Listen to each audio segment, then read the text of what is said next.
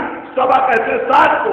سب مثانی کا مطلب وہ سات جو دوہرائے جائے. یعنی اللہ اپنے حبیب سے کہہ رہا ہے کہ ہم نے آپ کو دوہرائے ہوئے سات اور قرآن عظیم عطا کیا. میرے مولا نے فرمایا کہ سب مثانی سے مراد سورہ حمد ہے، اس لیے کہ سورہ حمد میں 7 آیتیں ہیں اور یہ 7 آیتیں پیغمبر پر 2 مرتبہ نازل ہوئی. اور جب تک بسم اللہ کو سورہ حمد میں شامل نہ کیا جائے 7 آیتیں مکمل نہیں ہوتی.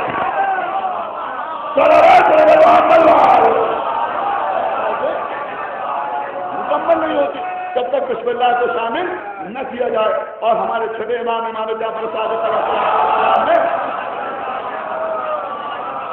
یہ بھی ارشاد فرمایا کہ یہ سب مثانی سورہ حمد اس لیے بھی کہلاتا ہے کہ جب تک اس سورے کو یعنی ان 7 آیتوں کو نماز میں 2 مرتبہ نہ پڑھا جائے